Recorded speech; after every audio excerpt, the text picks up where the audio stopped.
Templina Desi. Hari ini saya sebagai petani paneli dari Singaraja Bali terus akan memberikan motivasi dan pengalaman hidup saya sebagai seorang pecinta penghobi tanaman paneli dan berbagai komoditi lain yang pernah saya tekuni. Para sahabat dimanapun Anda berada, teruslah konsisten di setiap komoditi apa yang Anda tekuni, karena orang tekun dipastikan akan mendapatkan sebuah hasil di kemudian hari. Beda dengan apa yang kita lakoni berpindah-pindah. Terus komoditi yang kita tekuni sebagai petani itu tidak akan memberikan harapan pasti untuk bagaimana kita menjadi petani sukses. Lebih baik banyak tahu tentang sedikit daripada banyak tahu tentang banyak. Itulah yang harus kita pahami dan kita pikirkan, dan terus kita jaga komitmen itu sehingga kita suatu saat nanti akan mendapatkan hasil dari apa yang kita tekuni. Para sahabat dimanapun Anda berada, kesempatan juga di video ini saya sebagai masyarakat Indonesia menyampaikan kepada pemerintah negara Republik Indonesia, terutama Bapak Presiden Republik Indonesia Bapak Prabowo Subianto. Kenapa pertanian Indonesia kalah dengan Vietnam, dengan Cina dan lain sebagainya? Karena negara-negara yang maju di bidang pertanian tentu mereka pejabatnya membantu petaninya, di mana petani Indonesia tentunya juga memiliki IQ yang sama, pengalaman dan kemampuan yang mungkin tidak kalah dengan negara lain. Tapi kenapa pertanian Indonesia tidak maju? Dikarenakan beberapa oknum negara kita, pejabatnya terutama, dia korupsi. Yang pertama, mereka memelihara kebodohan petani-petani. Mereka tidak memberikan solusi kepada petani yang ada masalah baik di komoditi apapun. Para sahabat dimanapun Anda berada, tentu tidak akan ada negara maju dan tidak ada negara sukses ketika pemerintahnya tidak menjamin pendidikan yang bebas dari biaya dan juga kesehatan yang dibebaskan juga biayanya dari pemerintah kita. Malu kita, di mana-mana kita, Indonesia kaya luar biasa, tapi kita tidur di atas emas, kita tidur di atas nikel dan sumber daya alam yang sangat melimpah, tapi hanya sebagian kecil masyarakat Indonesia yang bisa menikmati kekayaan alam yang sangat luar biasa ini.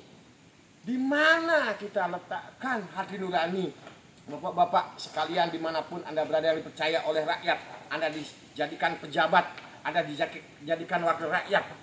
Ketika Anda mengelola negara yang kaya tapi masyarakat Anda tidak sejahtera, apakah Anda tidak malu sebagai pejabat, di mana kita tahu bersama bahwa kesejahteraan rakyat itu juga tergantung dari siapa yang memimpinnya. Negara yang hancur, negara yang tidak maju bukan karena kebodohan rakyatnya, tapi di mana beberapa oknum pemimpinnya terus merawat kebodohan itu sehingga mereka terus bisa menjadi pemimpin di negara ini. Nah, tapi ketika ada dua hal yang mampu diberikan oleh pemerintah negara Republik Indonesia, saya yakin Indonesia akan cepat maju. Apa saja itu? Berikan bebas biaya pendidikan, yang kedua berikan bebas biaya kesehatan. Karena sampai saat ini kalau ada slogan gratis-gratis, di mana ada hal gratis? Apakah negara ini dikelola oleh seorang CEO? Bukan, para sahabat. Negara ini dikelola oleh Pak Kepala Negara, yang di mana di undang-undang sudah disampaikan bahwa baik kesehatan, pendidikan itu adalah tanggung jawab negara. Nah, ketika ini belum yang namanya bisa dilakukan oleh pemimpin kita di negara ini, apakah ini tidak melanggar HAM? Tentu juga menurut saya sebagai masyarakat adalah melanggar HAM, di mana juga pemerintah juga bisa melanggar HAM ketika mereka tidak melakukan kewajibannya sebagai pemimpin di negeri ini. Nah, ketika ada kebersamaan, masyarakatnya terus rajin belajar, pemimpinnya memberikan sebuah peluang untuk bagaimana mereka terus belajar, memberikan motivasi, pembiayaan dan lain sebagainya, saya yakin hanya hitungan beberapa tahun Indonesia bisa akan menjadi negara besar dan negara maju, bisa bersaing dengan negara manapun.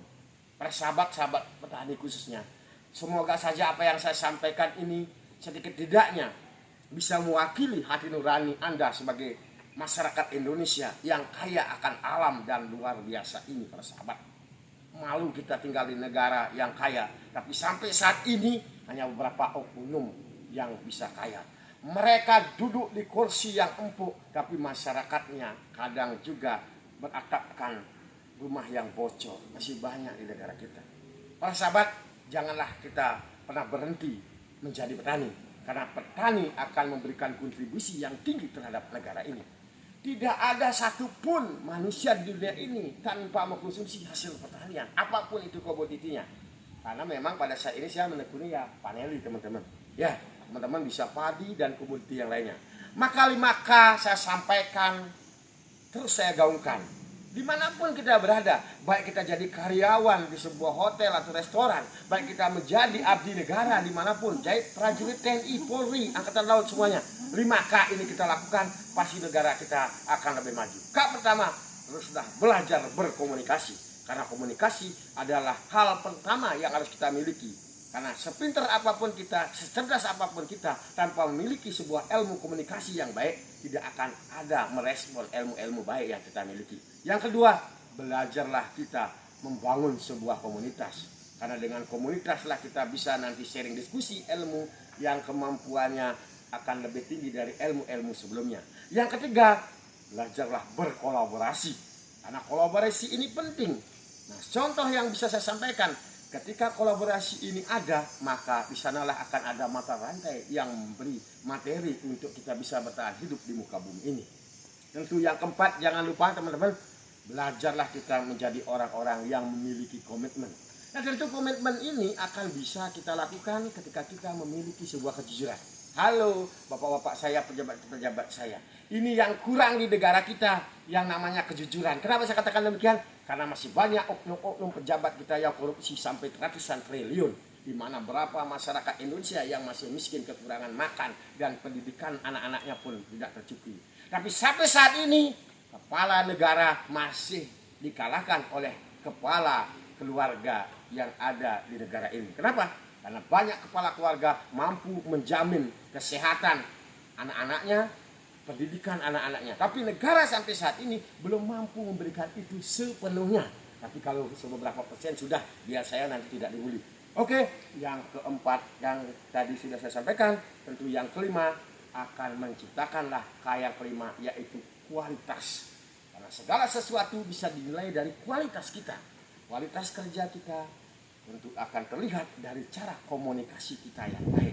Cara komunikasi baik tidak didukung dengan kejujuran, tidak didukung dengan sebuah kolaborasi, tidak didukung dengan sebuah komunitas, dan tidak didukung oleh kebersamaan, tentu tidak akan melahirkan sesuatu yang bernilai.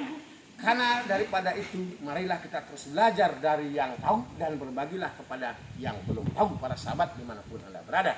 Karena sesungguhnya orang yang memiliki value, mereka akan dicari oleh materi.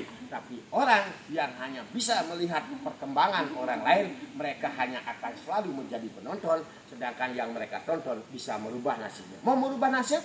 Tentu marilah kita seimbangkan antara wacana dan eksekusi yang bisa kita lakukan. Hari ini saya berwacana menanam paneli. Kemarin berapa progresnya sudah kita bisa lakukan sampai saat ini. Tepatnya di Wana Ubud Hotel, teman-teman.